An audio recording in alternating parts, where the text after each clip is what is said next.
This is Fred Richani and Scott Anderson of TSC News. Wow. Scott, we just witnessed the crowning of a new WWE champion, a first-time WWE World Champion at Elimination Chamber. My goodness gracious. February 12th, 2017. This is TSC News. We are here to recap Elimination Chamber, the Smackdown pay-per-view, the last Smackdown pay-per-view before WrestleMania 33. From top to bottom, we're also here to take some of your questions live on the air via Twitter, Facebook, Instagram, and of course YouTube. If you're listening after the fact on SoundCloud, iTunes, and all other platforms, we greatly appreciate it. Scott, this was a damn good show. What do you think about what we just witnessed? Bray Wyatt winning the Elimination Chamber match, winning the WWE Championship. Yes, it was heavily rumored. Yes, we expected it. But I thought the execution was great. It was. I think Bray got his payback on John Cena for WrestleMania 30, which was cool. He pinned AJ Styles, which was great. It's a long time coming.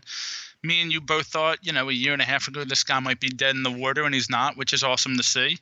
I will say this real quick. I still have Talking Smack on, and right before we went on, Renee Young starts out with Daniel Bryan saying, we're going to have Bray versus Randy at WrestleMania, and Daniel's like, who says? So it's almost like they're teasing that it's not going to happen, but we assume it will. And good for Bray. He deserves it. Long time coming, considering where he started out, back in, 2010 on the main roster. So, yeah, 2011, it definitely is cool to see. The crowd knew it was, I think everybody knew it was coming, and it's awesome to see that it finally happened for the guy. I agree. And the cool thing is this isn't one of those things where they just give him the title and it's like, hey, you deserve it, or hey, we just want to give you the title. He's really had momentum these last couple months. That Randy Orton feud started out pretty bad, like a lot of Bray Wyatt feuds over the last couple of years. And when Randy Orton joined, I was thinking, oh my God, this is another Daniel Bryan, Bray Wyatt thing that's going to last a couple weeks. It's going to fizzle out. Bray Wyatt's going to lose another feud to another big star, and that's that. And instead, it somehow, some way worked. It revitalized Randy Orton. It revitalized Bray Wyatt. You could tell that these guys, as well as Luke Harper, genuinely enjoy working together. And Luke Harper and Randy Orton had a great match. Bray Wyatt had a great performance. Bray pinned AJ. Well, first he eliminated John Cena. The final three were Cena, AJ, and Bray. He pinned John Cena clean, and then he pinned AJ Styles clean. Back to win the WWE Championship inside the demonic structure that is Elimination Chamber. If that's not how you put over a young guy, I don't know how you put over a young guy better than that. Maybe if he beats Goldberg in 5 seconds, but seriously, that was just awesome. It was. My only concern is that they did this backwards. Bray Wyatt, I think, should have won the Rumble 2 weeks ago and had Orton win tonight, because now when you go into Mania in 7 weeks, Orton loses, Bray retains. What's the big, finish there? If they're going to keep going with Bray as champion, it doesn't do much for him to beat Randy as champion. You know what I mean? That's the only thing I have about it. I think it does. I think it does, because he beat AJ tonight. He beats Cena. If he beats Orton, that puts him over huge. That puts him over at another level. And he's a heel, so he could always drop the title to Randy at the next pay-per-view or the pay-per-view after that. And even though I am not an Eric Rowan fan, Eric Rowan is still technically part of the Wyatt family. He is supposed to come back. I could definitely see a case where Eric Rowan interferes on Bray Wyatt's behalf. The guy's been out of sight, out of mind for 6-7 months.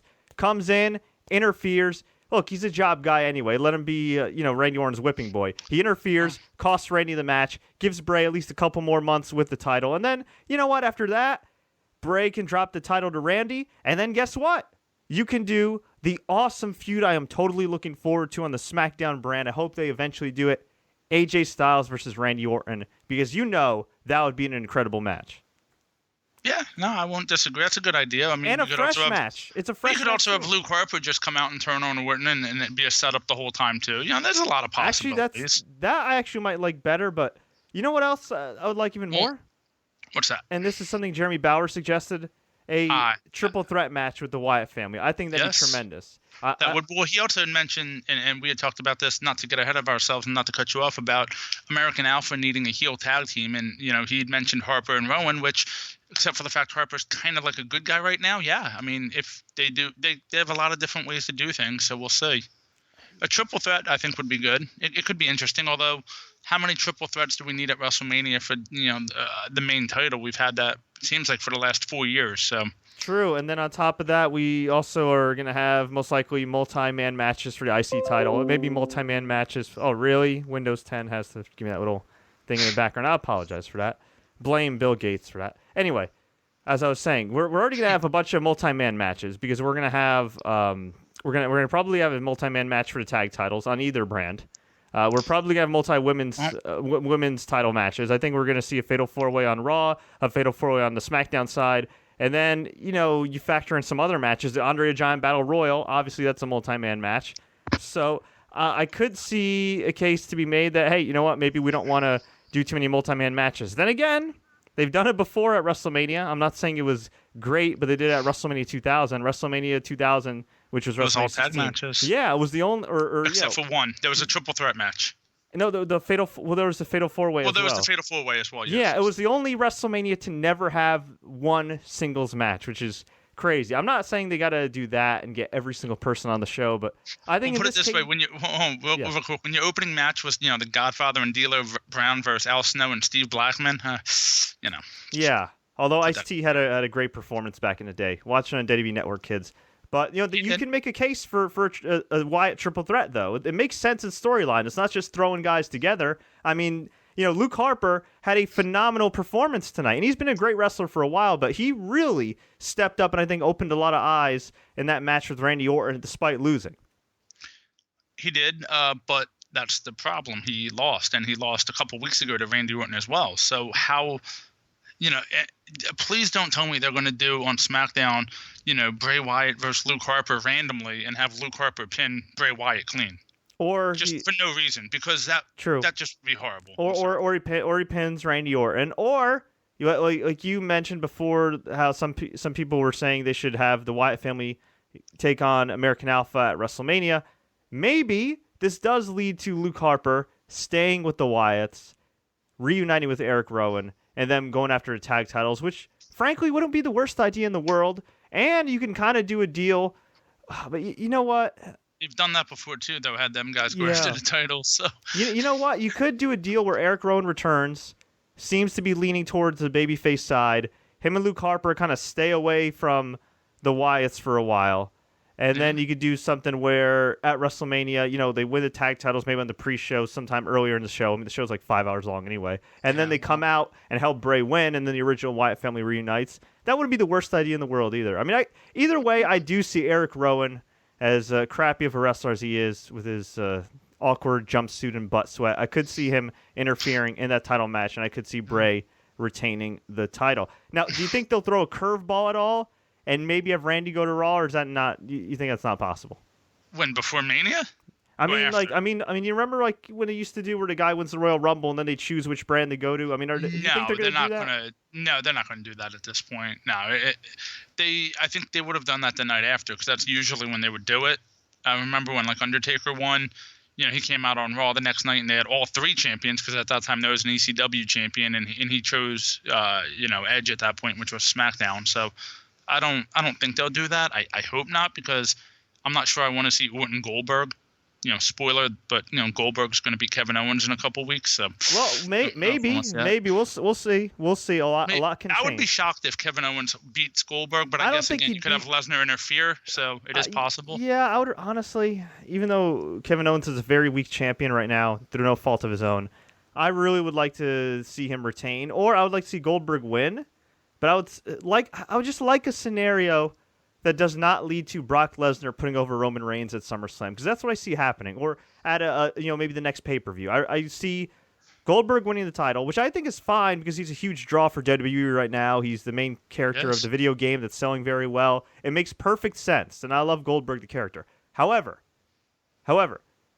while it'd be cool to see Goldberg win, while it would make sense for Lesnar to regain the championship he technically never lost a couple years ago, for Brock Lesnar to hold the title for many months without defending, that'd be kind of crappy because we already had that happen before. I think they could have done a better job. Again, I don't think it was his fault. You know what I mean? I just think during that time in 2015, well, not 2015, mostly 2014 and to 2015, they didn't do a great job of keeping Lesnar's name in the news when he was away. They just said, okay, he's taking his title, he's going hunting. Like, we didn't hear about Lesnar for weeks, and he was the champion, which I thought was kind of ridiculous. They could have done a better job. Weird, yeah, maybe, just maybe, they learned from some of those mistakes, and they'll improve upon that. Maybe they'll add more dates. I'm not really sure, but if the end goal is Roman Reigns beating Undertaker, leading to beating Brock Lesnar for the Universal title at SummerSlam, oh, dear God, you know what? Spare us, please. Spare us, please, and have Brock Lesnar win and do Roman Reigns versus Brock at the next pay-per-view. Or, you know what? Throw in a swerve and have somebody else walk out Universal Champion at WrestleMania or the night after. Or have Goldberg beat Kevin Owens, technically, by Lesnar interfering, causing a DQ, even though that'd be a crappy finish. But at least we wouldn't have to worry about Roman Reigns getting built up for yet another coronation. Ugh. I mean, unless, of course, they decide to turn him heel, and then Brock Lesnar's a babyface, but still.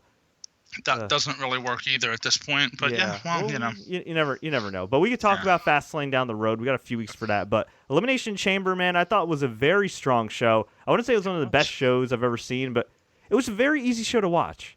It was. SmackDown does have a few holes that they need to fill, which we can talk about as we recap. Right. But overall, it wasn't a bad show. Again, it did have a 5-minute overrun, which is so odd, but it happened. Yeah, I mean, it was a good show. It was easy to watch. It you know, they had 3 women's matches, which I couldn't tell you when the last time that happened was on WWE that was good, though. show. I liked it. It was good. Yeah, I mean, overall, it was a decent show, no doubt about it. Right. So we had the Elimination Chamber match. We started out with AJ Styles and John Cena. They exchanged a lot of holds, went back and forth. There was a point in the match where AJ hit the Styles Clash. Cena kicked out. Cena hit the AA and AJ Styles. AJ kicked out. And man, oh man, these dudes were just going at it. We then had Dean Ambrose enter, and he was just like a great ball of fire, just running wild on everybody. And let me see here. I'm trying to pull up all the elimination order. It was Ambrose, then we had Bray, Corbin, and Miz. And Miz did not get out of the pod. For some reason, the Miz looked like a wax figure in that pod. I don't know why, but he did. It was awesome. Yeah, the lighting. He did not get out. And I just want to say, who the heck did AJ Styles tick off backstage? Because he took bump after bump after big move all night long. I don't think that was ticking off anybody. I think that's just AJ. He's just the madman sometimes. And when he's in a big match situation, it's like those matches he had with Roman Reigns. This guy is just so determined to show people he can kick serious ass. Yeah, I mean, and he does. And thank God they put some type of, I guess it was a little bit of a pad on the outside there instead of hitting the cage or the fence, because his back might be broken at this point otherwise. God, yeah. Oh, yeah, that's right. They had a new elimination chamber. Rather than it being circular like a dome, it's essentially like a bigger version of a steel cage with like the dome top. And instead of like steel...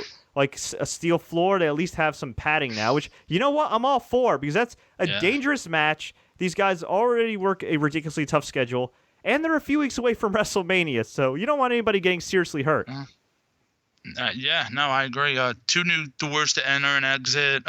Overall, nice structure. Right. Nice match. Yeah. So we had Ambrose. Okay, so I got the elimination order here in my notes. We had Ambrose eliminate Corbin, and then Corbin just went nuts and destroyed Ambrose, put him through the pod, hit the end of days. This went on forever. He did not care.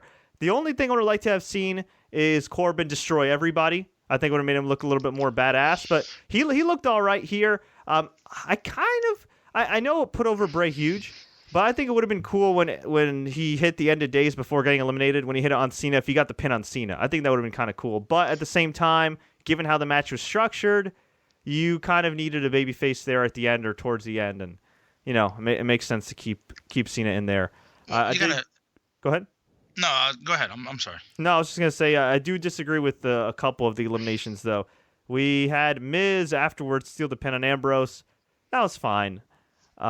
With Cena eliminate the Miz, I disagree with this one. Actually, this is the only elimination I really disagree with, even though I kind of would have liked to have seen Corbin last longer. I think in order to set up the Miz and Maurice versus John Cena and Nikki Bella at WrestleMania, which is the rumored WrestleMania matchup for these 4, I would have liked to have seen Miz pin John Cena. Well, you got to keep in mind, and again, we're kind of going in reverse here, but there were seeds planted about 15 minutes before that as well. Right. Which we'll get to. Yeah, I agree with you on this.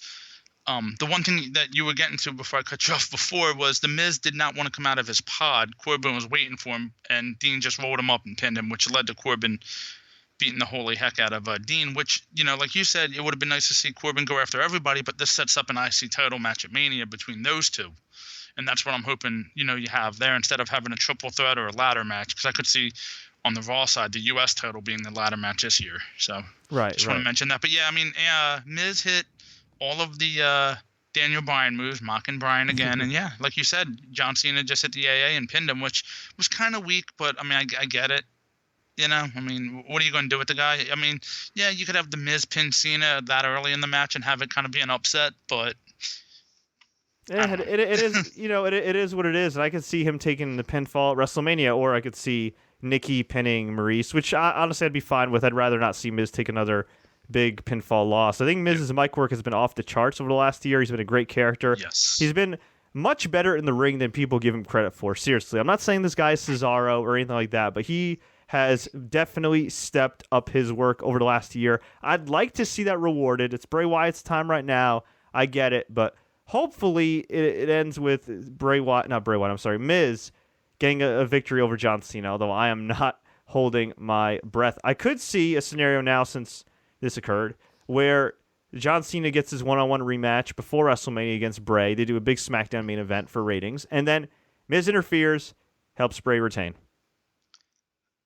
Yeah, I think that's going to happen too. Again, we'll get to what sets all this up here in a few minutes. But yeah, I think what's going to happen in the next 7 weeks is Bray's going to pretty much, I don't know if he'll defend against everybody in the chamber match tonight, but he'll wrestle them one-on-one. I have no doubt about that. Right. So then we had Bray Wyatt eliminate John Cena. Clean. That was awesome. That was, okay. This is what they should have done 3 years ago at WrestleMania 30.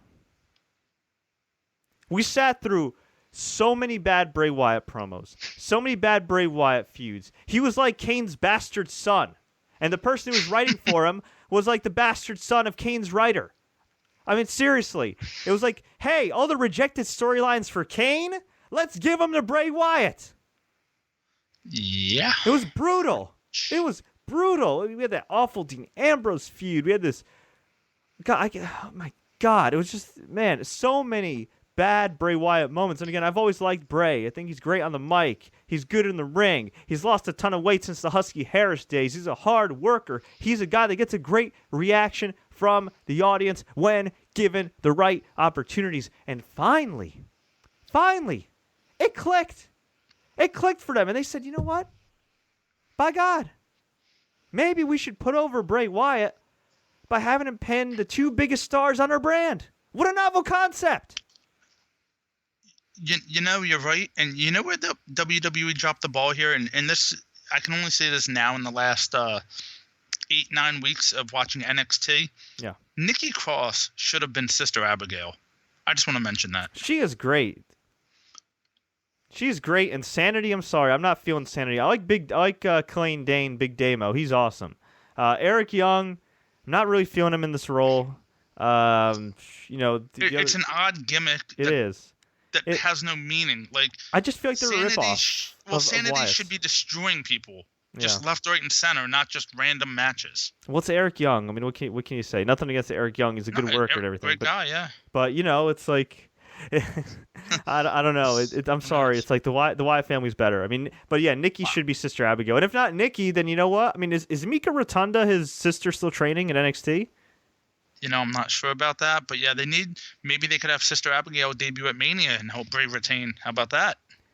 Well, it's better than that time when Bray beat John Cena in a steel cage match when a kid used the vocoder to make his voice deeper and sang, "He's got the whole world in his hands." See, and again, we're talking about King's rejected stories, and you have to remind me of that this. was brutal. We've us Bray Wyatt fans have sat through so many bad matches and storylines, but finally, we get a little golden carrot, which is great.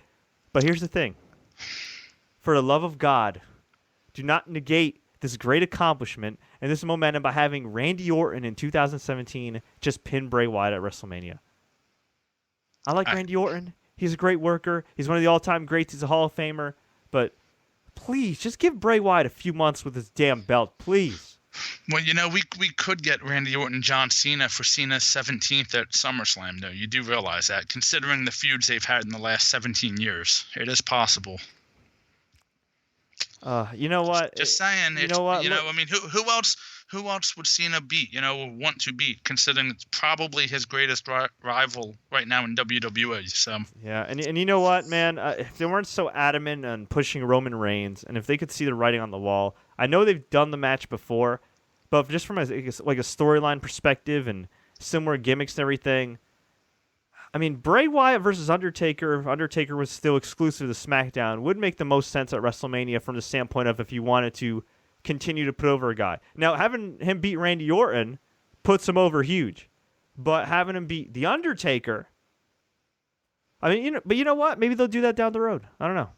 We'll see. Yeah, I mean, time will tell. Yeah, I mean, Undertaker doesn't exactly have a whole lot of matches in him, given how he was moving. He might not even have a WrestleMania match in him. Yeah, I mean, who knows? I'm sure he will, but it's not. It's not looking good. The writing, if they go through Roman Reigns and Undertaker, and I know we keep getting off topic here, but the writing has to be on the wall because there's no way Vince McMahon can think, oh, Roman Reigns is going to be our top babyface going against the Undertaker. Like, there's just no way. Unless they're using that feud to experiment with him as a heel, which honestly in that case would be great because I think he'd be a great heel, and I think if you teamed him up with the Usos, who have this new attitude and everything. And Nia Jax. Yeah, and maybe even Samoa Joe, and you do like a Samoan SWAT team. Nah, Joe and Roman wouldn't work. I think the egos wouldn't. That would be like the Macho Man and Hogan in the NWO type of thing. I don't think that would work. But, yeah, I mean, the problem is Roman's probably going to pin The Undertaker. And at that point, he's a heel no matter what. No matter what you do, he's a heel. That's it. Oh, wow. I didn't even realize this.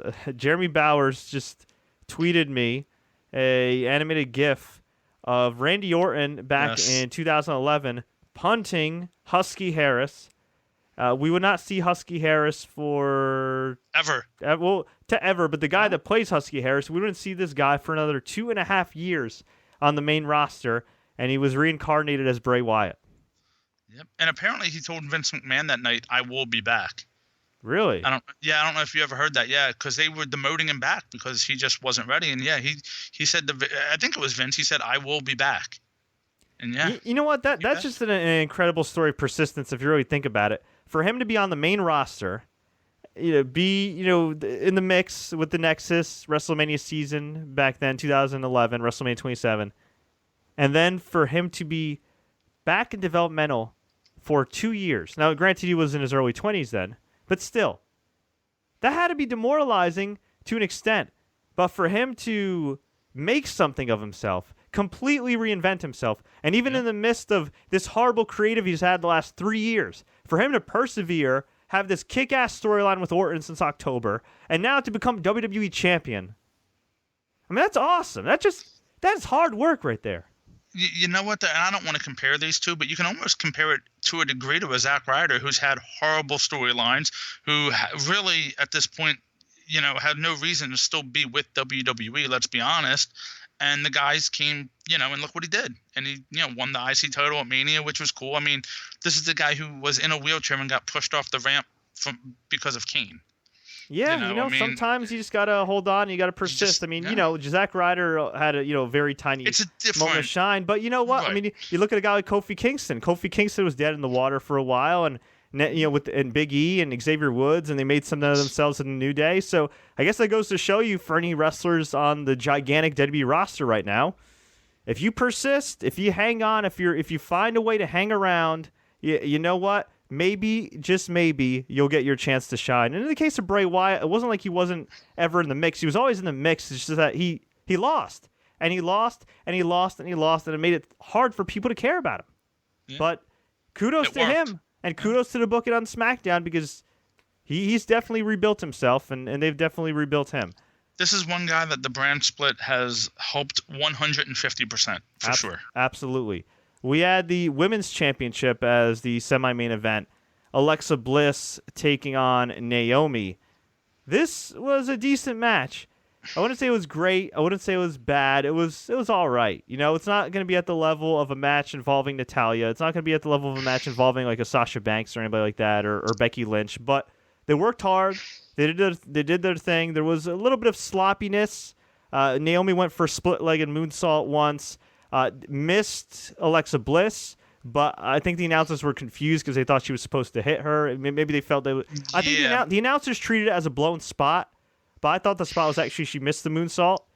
There's like a weird pin combination, and Alexa using the ropes for leverage, which is funny because she used the bottom rope because she's so short, and the ref caught that. It was kind of sloppy, and then at the end, Alexa missed her big splash. Well, actually, she didn't miss it. She hit Naomi's knees. Naomi got her knees up, and then Naomi went for her own moonsault, but she like hit her on the side. Alexa kept rolling Yeah. Alexa kept rolling into it, and Naomi definitely hit her arm, shoulder, and kind of reminded me of the Kurt Angle Bob Holly spot from many a year ago. To date myself. Hopefully Alexa Bliss is okay, but it was a nice moment because Naomi got the pin.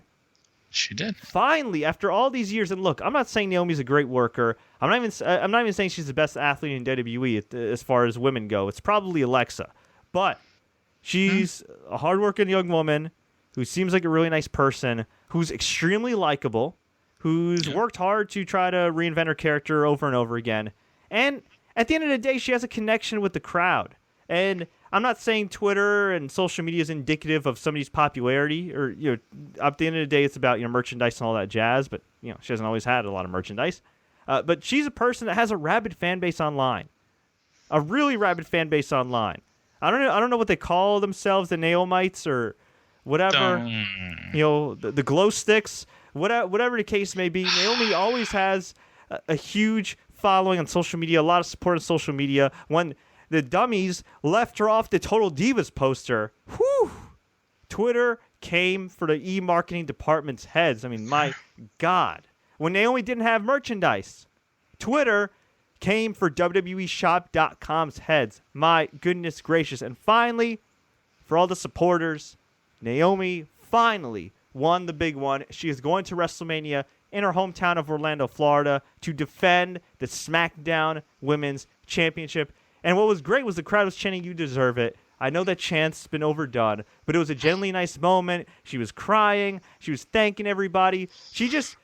It was real emotion, and we don't get enough. It was real, raw emotion. It was a genuine moment, and we don't get enough of those moments in WWE or in wrestling in general. So, thumbs up, even though the match was a little rough.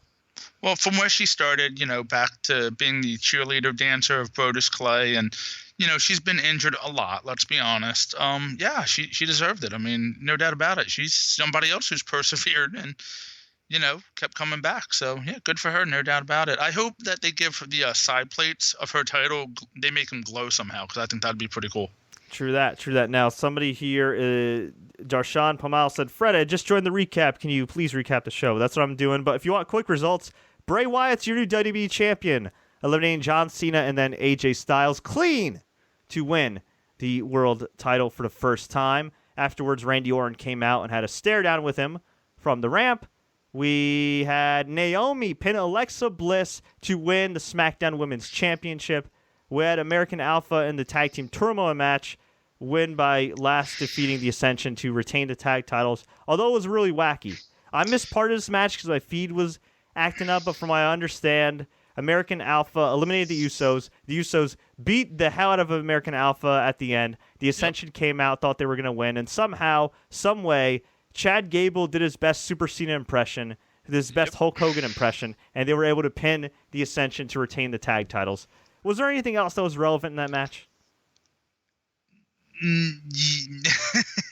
No and yes. No to the fact of nothing else major happened, although kind of an odd spot because you assume the Ascension's going to win, and when they came out, Connor bumped right into one of the Usos, like just walking down the ramp, and gave him a little quick stare down, and you think, okay, maybe it'll set something up. Other than that, it just goes to show that the SmackDown Tag Team division is not very deep. American Alpha beat every team on the roster, and basically right now they have nobody to go against at WrestleMania because there's no credibility to anyone. The Vaudevillains were just there as a team. they didn't do anything. Unfortunately, you saw the Spirit Squad and the Headbangers on SmackDown, very briefly, but they need tag teams, and one would assume it's going to be the Revival coming up pretty soon, but I'm not sure if even they can, help this division right now. And it seems like it's a division of mostly NXT tag teams, if you realize it, except for the Usos and Slater and Rhino. So they definitely need some help on their SmackDown tag team division. And unfortunately, I think, having American Alpha win just doesn't do them any favors. Yeah, it's tough for American Alpha right now. I mean, they won the tag titles. They went missing for a couple weeks, and they beat every tag team on SmackDown. What else do they have? I guess they could face the Usos again, but yeah, the Revival, maybe the Wyatt family, or at least Rowan and Harper if they reunite after Mania.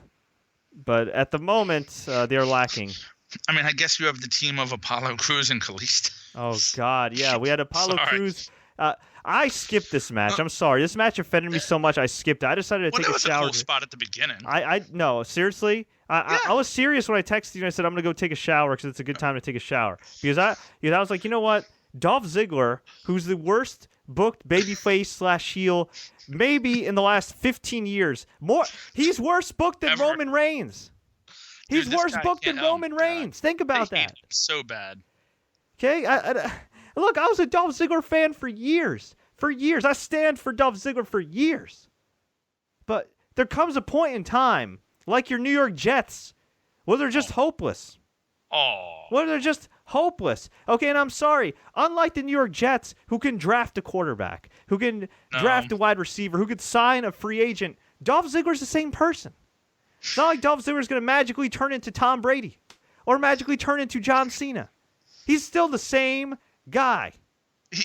What you mean is he's still losing. Yes. That doesn't make any sense. He still sucks. And he still sucks. So what do? Because this company does a terrible job of booking baby faces for whatever reason. And I don't know if it's at this point deliberate to entertain Vince McMahon or what. But you book Kalisto and Apollo Crews versus Dolph Ziggler. And guess what? They beat Dolph Ziggler. After. Just tell us what, Scott. Coming out, Dolph Ziggler. No, hold on. I didn't watch this, so tell us. Grabs him from behind and catapults him into the LED lights. Wait, hang on. Who did he catapult to LED lights? Kalisto. Tossed him around like a piece of paper into the LED lights where the entrance is, and it kind of knocked a few lights out, which was cool. And then and then Apollo Crews and Kalisto win, and Ziggler loses. And I know how WWE does the exclusive interviews in the back after the guy loses and blah blah blah, but it's weird. And it's even weirder that right before the pay-per-view came on, there were some tweets coming out with pictures of the Elimination Chamber official T-shirt that had everybody but Dean Ambrose on it, and instead of Dean Ambrose, it had Dolph Ziggler, and yet they still have this guy losing. He's terrible, and then they put him in these American tights, and he. And the guy can work. He's a good worker. I guess for cheap heel, he having a terribly booked character in American tights beat up a Mexican wrestler in Arizona. I guess that's supposed to be some subliminal heat. No, but seriously, he's been wearing the American tights for a little bit. No. But just seriously though, he's just. I'm tired of Dolph. I'm sorry. I'm just tired. I'd like to see him go down to NXT like Tyson Kidd. Granted, I'm sure he's making a lot more money than Tyson Kidd did at the time Tyson Kidd went down to NXT. But I would love to see him pull a Tyson Kidd, reinvent himself in NXT, do his freaking thing, compete for the NXT championship, and then after 6 months, maybe come back up. Now, you know what the difference is, though? Dolph's been here almost a decade. He needs to go to Ring of Honor or even TNA or Impact at this point. He had his chance. There's nothing left for him. But he had his chance, and he stayed. And hey, I don't blame him. He took the money, and he did all right for himself for a little while. He got a WWE title match. He got an IC title win. Oh, you know what? You know what? Bring back Billy Gunn. Have Billy Gunn reveal that he is Dolph Ziggler's father, and he do a father-son tag team. That's the only way. Go against Orton and Orton, huh? How about that? That's the only way you can salvage Dolph Ziggler's career at this point, by having Mr. Ass come back and reveal that he is Dolph Ziggler's father. That is the only way. That is the only way I will care about Dolph Ziggler. No, even then you wouldn't care about Dolph. Dolph Ziggler had a moment after WrestleMania 29, and that was it. And Jesus Christ. Talk about a guy who's persevering through things. Let me tell you, my God. I mean, hey, look, good for Apollo Crews and Kalisto to get a win. No, Apollo Crews has probably been the worst booked guy ever since being called up, and he's very, very athletic and very, very good. But my God, yeah. I'm sorry. Like, I know Dolph Ziggler is a guy that can have really good matches, and again, he's a talented worker. He's a talented guy. He's been a talented guy for a long, long, long time.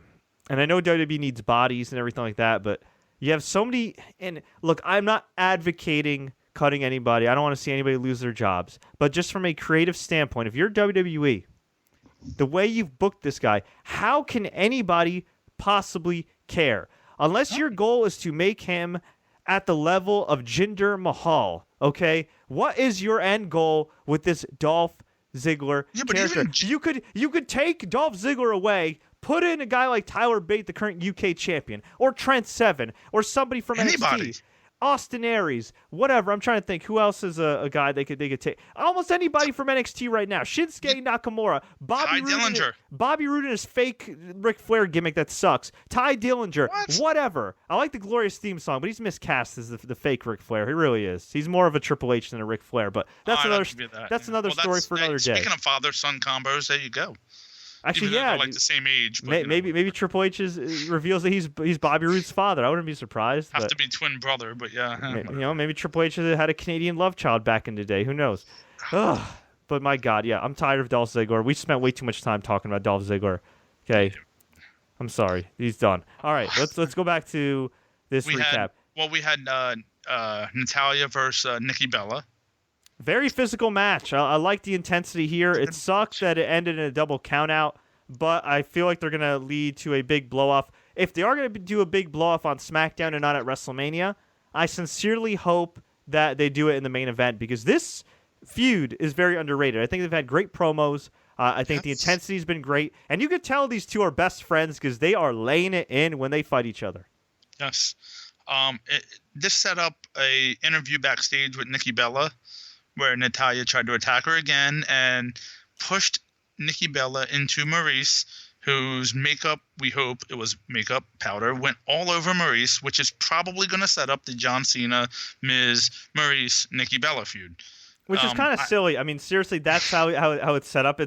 I'm not saying it's as bad as Booker T and Edge at WrestleMania 18 being set up by Edge getting a Japanese shampoo commercial over Booker T, but it's still kind of ridiculous. John Cena pinned the Miz, so there you go. You know what was another great setup for a feud back in the day? Back in late 2000? For any kids that want to know some WWE history. Remember that one time when Chris Jericho spilled hot coffee on Kane? I do. Yeah. Yep. Hey, whatever you can do to get things set up. And we had Becky Lynch versus Mickie James. Which was a good match. Pretty good match, although I think they did a little too much wrestling for a grudge match. Yeah, and the fact that JBL was acting like this is Mickie James' first match in 7 years, pretty much straight up, was an issue. But he changed his mind. First he said, "Yeah, she's been gone for 7 years." Then he said, "She's been wrestling all around the world." You know? But not day to day like Becky Lynch. Yeah, true. Yeah. Well, I think the most exciting part of this pay-per-view up until about the 9:30 hour was the fact JBL stumbled on his way to the ring on the pre-show and fell down the ramp. Unfortunately, it was. Yeah, this was all right. Becky Lynch ended up getting the win with a roll-up. It was solid. The crowd didn't react much at first, but at the end they got behind Becky. They do love Becky. I feel like this audience, especially now that some of it, at least in terms of the live crowd, is a little bit younger, they have a hard time knowing who Mickie James is and reacting to her. I really do think it would help if they showed, a video package of Mickie James, beating Trish Stratus, doing her thing, something. Here's the problem with that. The outfits Mickie James wore back then, you couldn't show on PGTV nowadays. So how do you do that? There's different angles, and she wore similar tights like she did back in the day when she won a couple titles. Towards the end. All right, towards the end. Yeah. Some of those outfits were not as much PG. as I would love to see the video package of her and Trish making out, it's just not going to happen. Sorry. Spoken like a true married man. All right. And then we had the pre-show match, which is Kurt Hawkins versus Mojo Rawley. Mojo Rawley won. Who cares? There was a spot though in this, and anybody who's listening, if you heard it, please let me know. Kurt Hawkins does his own introduction when he comes out, and I swear he said Tucson, and they were in Phoenix. It was pre-recorded, but it sounded to me like he said Tucson. And I mentioned it on Twitter. Nobody commented on it, but if somebody can go back and watch it, I appreciate that. Please let me know, because I can swear it said Tucson when he first came out. Well, maybe that means we won't see him on TV, and that's fine with me. You don't see him on TV now. He had some really kind of weird, cool vignettes, and yet you don't see him on TV. So strange. I think they just needed bodies. But you know what, though? I feel like they have so many talented guys on the roster right now that are in NXT and with the UK and everything. They should just... you can't call up everybody at the same time. Well, the problem is NXT is kind of thin when you really think about it. So, yeah, we'll see. Overall, though, it was a good show. I mean, considering SmackDown's roster is not very deep, overall, it was a very good show. And they put on some great matches. The women's division on SmackDown is unbelievable. It really is. On Raw, you have basically 4 people. Mm-hmm. Nia, Jax, Charlotte, Bayley, Sasha. Everybody else is hurt or just not there.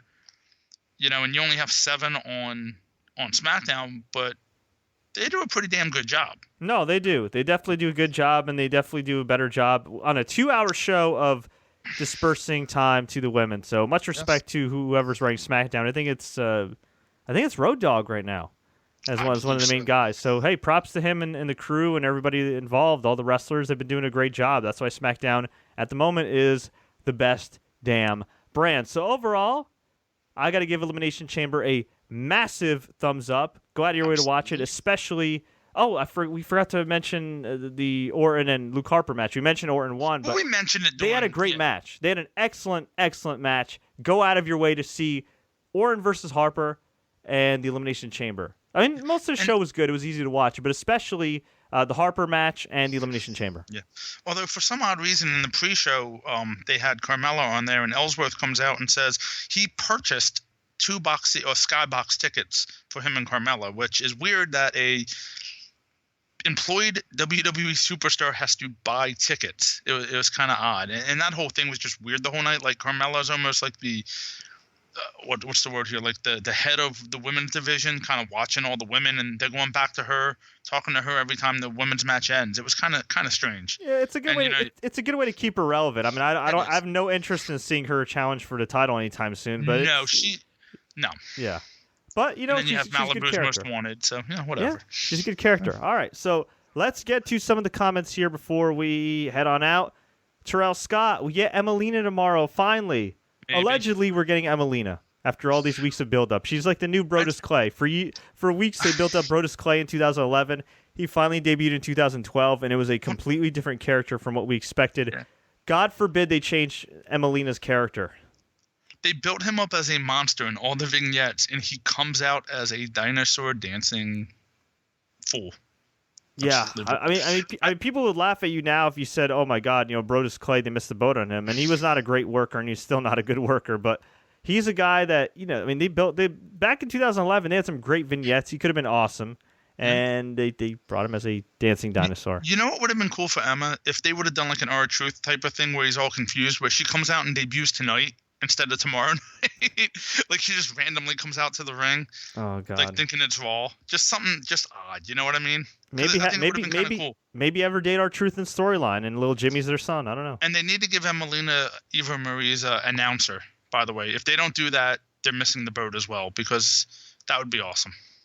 Yeah, but you know what though? It'd be totally Swagger, Jack, and Eva Marie, unless of course they actually get a real personal ring announcer like that actually appears, but I don't know who they get. Yeah, but the rumor is Eva Marie is done with WWE anyway, so what difference does it make? Yeah, I guess. And they could do the Emelina will not debut tonight, something like that. Why not? It'd be perfect. True. All right, Mr. Racer 1029, the biggest Randy Orton fan in the world with the Randy Orton avatar, says Randy Orton is going to win the title at WrestleMania and become a 13-time champion. Okay. I could see it happening. Robert Mays, great show. Noe Lara, Bray Wyatt is now the man. I agree. JB says, as someone who has rolled with Bray since freaking FCW, this is an effing perfect day. He beats Cena and Styles to get that gold. Yeah. Yes, he did. Lil RQ Loves Anime says, holy doodle squad. Yeah, I agree. I would prefer AJ versus Bray Wyatt. That'll be great down the road. I think this was a test to see how AJ would do if he turned face tomorrow. And I don't think he's going to turn face tomorrow. There's rumors that he may be wrestling Shane McMahon. I'm not a fan of that, but knowing AJ Styles, you know he would bust his ass to get the best match of Shane McMahon's freaking career at WrestleMania. Well, just so you know, Fred, and you are close by the New York City area, they are both booked for the MSG house show 3 weeks before WrestleMania. And you know what? Oh, I didn't even know Shane McMahon was booked. That's awesome. Yes. So I'm going to be in attendance with my buddy Candace at MSG in 3 weeks, and I'm going to see Brock Lesnar versus Kevin Owens. I'm going to see John Cena. I didn't even realize I was going to see Shane McMahon, and I'm going to see AJ Styles. So it's awesome. It's a combined show. No, but Brock Lesnar's making a special appearance, so for whatever reason, they're just throwing him on the card with AJ Styles. You mean Kevin Owens? Oh, Kevin Owens, sorry, yeah. Interesting. Yeah, hey, the last MSG show I went to, AJ Styles and John Cena wrestled for 40 minutes and had just as great of a match as they did at Royal Rumble and at SummerSlam, so I'm not complaining. I get my 100 level seats. I know exactly where I sit all the time. Been to the last maybe 5-6 WWE MSG shows. They've all been really good, and they progressively have gotten better. It's the Smackdown brand, the A brand. I'm excited. I am excited. It's going to be a nice late birthday gift for me. There you go. Get back to a comment. Not to Manfred, Mr. Racer asks, when is Shelton Benjamin coming back? As soon as he recovers from his shoulder injury. Wait, what? Shelton Benjamin, he's asking about. Oh, is he coming back? He's out with the shoulder injury, I don't know. so he'll be back as soon as, or he'll re-debut, I guess, as soon as his shoulder is healed. Huh. Now, there are rumors that him and Dolph Ziggler and there was somebody else who could form a varsity club? I heard that a while ago, but and that was I before Shelton got hurt. Yeah, but I don't know if that was ever going to come to fruition or if that was just something started on Reddit. I'm not really sure. It'd be kind of cool if it happened, though. It would be cool, but it's just, again, it's Dolph Ziggler. He's been repackaged so many times. I don't know. It's tough. Sorry. Yeah, it's tough. Clifford Nelson says, "Hey Fred, what's up? Not much, man. Just enjoyed an awesome Elimination Chamber show." Let's see right here. Sam Robinson asks, AJ versus Undertaker or Undertaker versus Cena would be great, but not going to happen. Yeah. Hey Dude 607 says, "Hey Fred, why are you ignoring me?" I don't think I'm ignoring you, buddy, but okay, cool. He also says that he's the world's biggest Cena fan, and he's very disappointed. Hey, can't win them all, buddy. Can't win them all.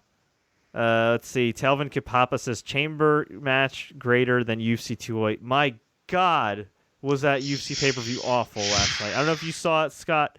I did. UFC needs to do something about the New York State referees because they're horrible. Jesus. I know they're new to this MMA thing, but my God, it was so embarrassing. You can't request John McCarthy and Herb Dean. Yeah, why is that? I was going to ask you about that earlier. How come they had their own referees for New York compared to the normal UFC guys? I don't know. I know for the first New York event, they had some big names. I think they had Big John. They had Herb Dean. They had some guys that I knew from the New Jersey State Athletic Commission who are very experienced because New Jersey was the state that started the unified rules of mixed martial arts, which all the states follow, although obviously they've been tweaked in recent months. I don't know. But all I can tell you is that the fight sucked. The judging was absolutely horrible.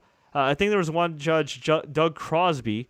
It was revealed by Front Row Brian that Doug Crosby judged the fight which Nick Lentz fought in. And Nick Lentz is a UFC fighter who happens to be good friends with Doug Crosby, who was judging his fight.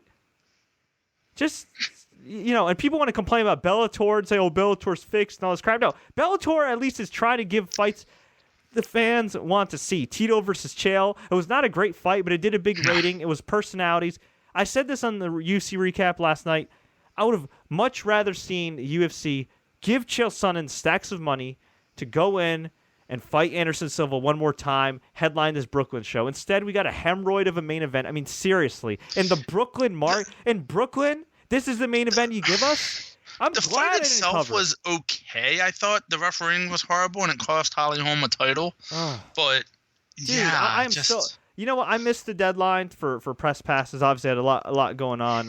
Taking care of my grandma and all when she was in hospice care. Yeah. So, you know what? UFC was the last thing on my mind. And I remember for a brief second I was a little disappointed that I wasn't going to go cover UFC at Barclays. I opted not to get tickets. I figured, you know what?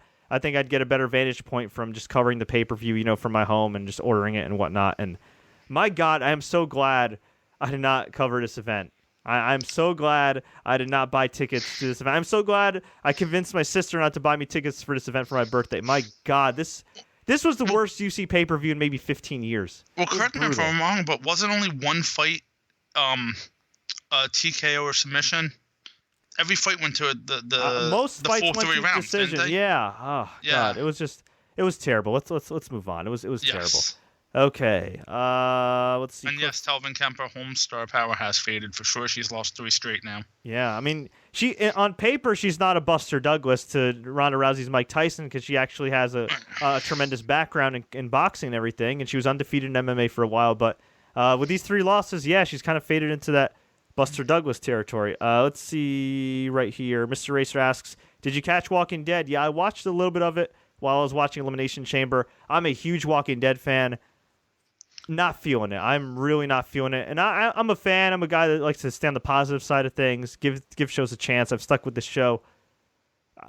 Man, it's hard to right now. I really feel like they're kind of beating a dead horse. They need to change something up. They really, really do. Although if you're a Walking Dead fan that's disappointed with the last couple seasons, I strongly recommend playing the Walking Dead video games. Those Telltale games are really good. I just reviewed Season 3 a couple months ago, and it was really, really good. By the way, cheap plug, youtube.com/TC Gaming if you want to see my For Honor beta review. The full version comes out later this week. And somebody's asking here, are you going to try the new Sniper Elite 4? Yeah, I'm sure I will.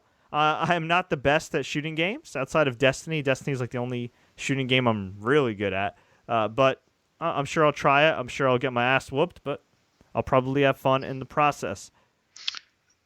You know what's so weird right now? I'm scrolling through Twitter to try to look at some tweets, and WWE put out a brand new video of Naomi, with the SmackDown Women's title, and of course her husband, Mr. Uso, there is right backstage greeting her, totally breaking character as the badass guy. It's just kind of weird how they do things sometimes. Well, you don't know. Maybe Jason Jordan or Chad Gable hit on Naomi backstage, and we just don't know. We don't know everything that goes down backstage. Maybe they got some beef. Maybe. Who knows? I don't know. Remember that time when Jason Jordan and Ty Dillinger were a tag team? Yeah, that's right. Throw that out there. Didn't Jordan have that afro at the time?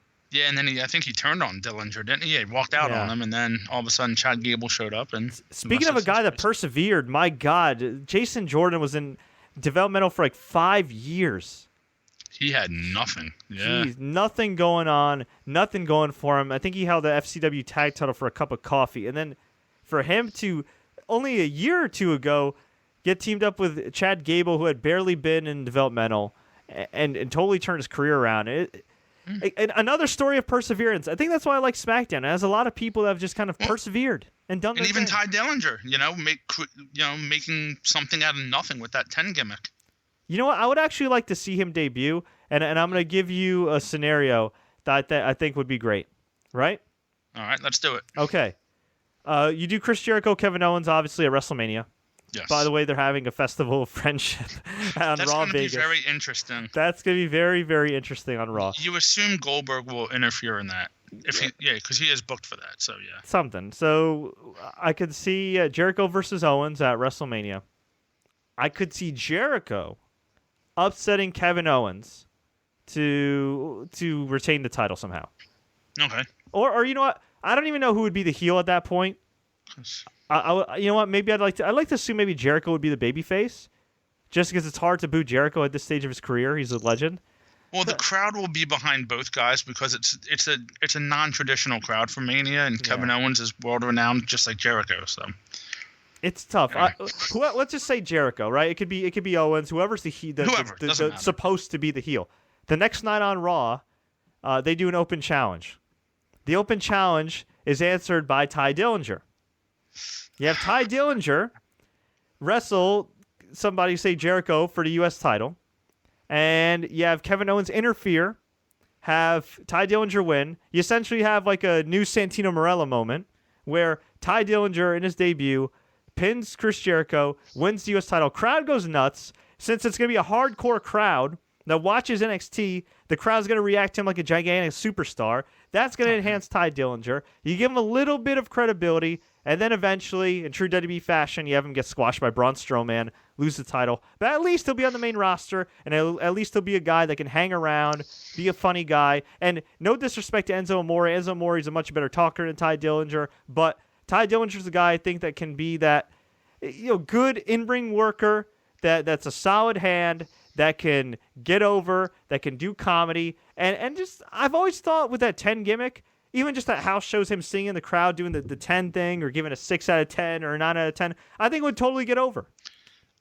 I'm going to disagree with you because I want to see Ty Dillinger on SmackDown. I think he would do a lot better.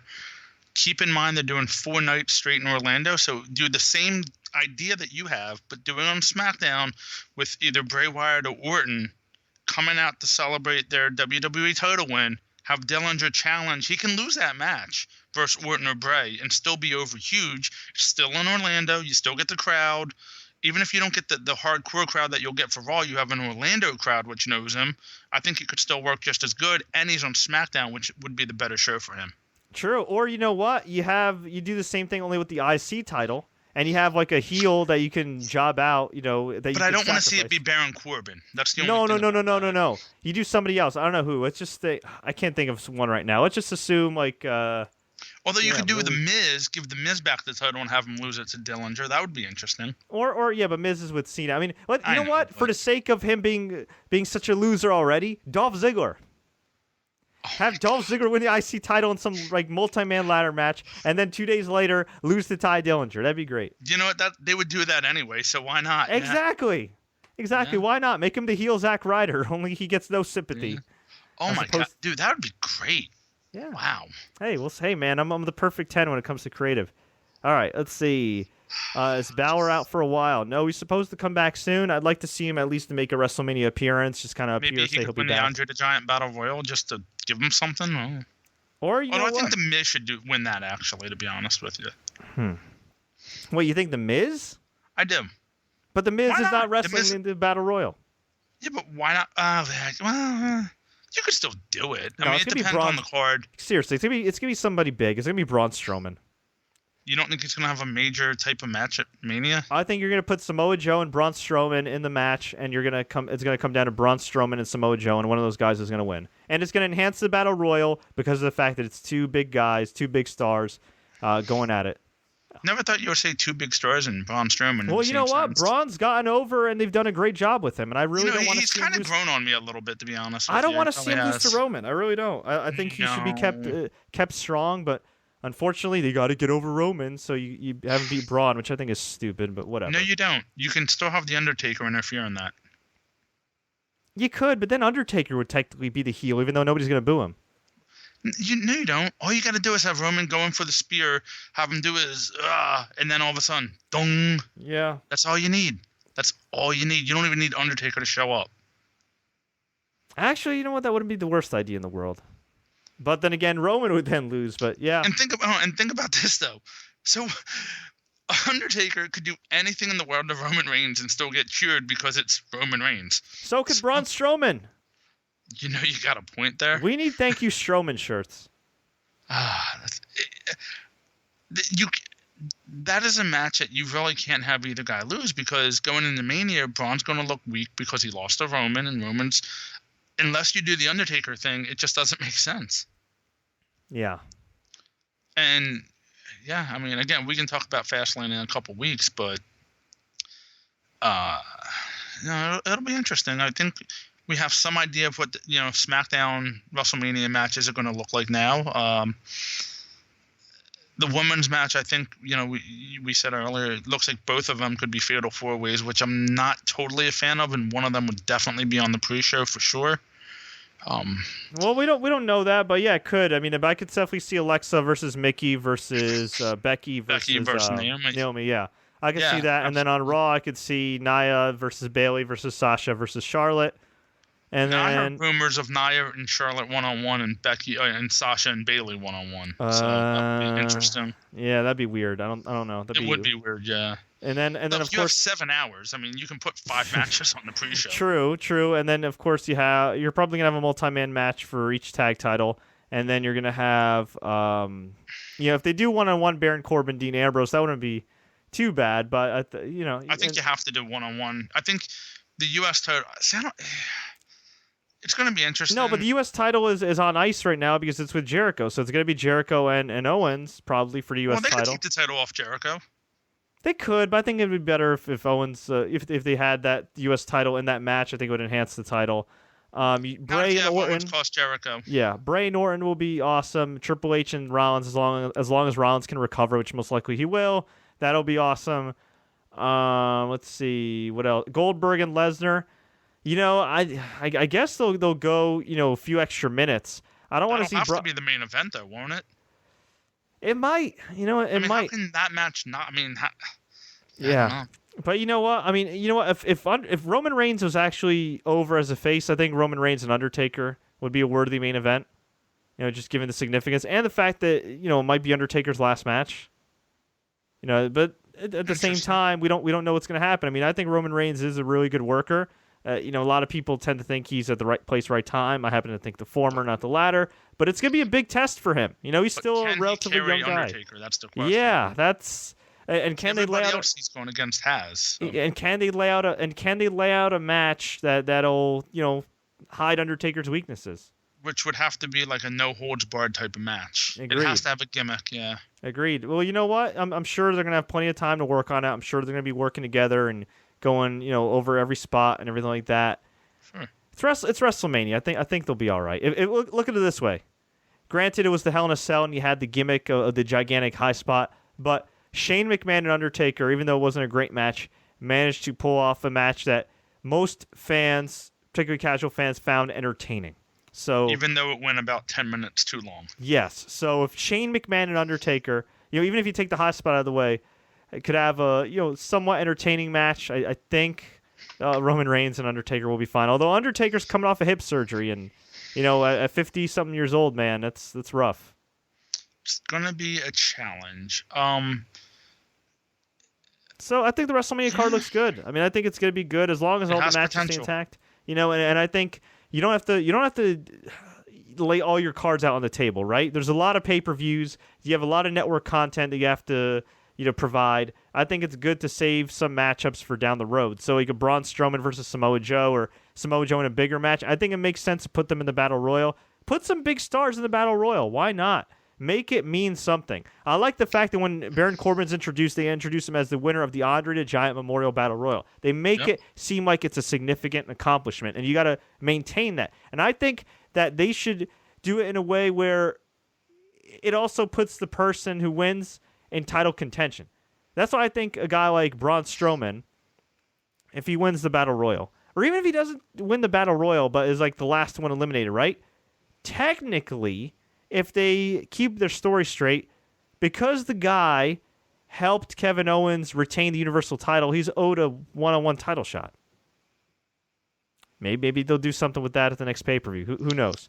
Plus, you got Finn Balor coming back, who will want his title shot. Then you got Kevin Owens, if he loses to Goldberg, he'll want his one-on-one match. So you got a lot of guys that can lay claim. And also, technically in storyline, Triple H never got his one-on-one rematch. So if they actually use some long-term planning here and go back in time with their storylines and connect the dots logically, which they haven't always done, I think they could create actually a very interesting Universal title scenario for the spring. They could. Keep in mind, we're also forgetting, somebody like Sami Zayn, who, I heard he was in the doghouse, and I'm not sure why. And after what I saw at Royal Rumble, I think he's out of it now because he took a pounding.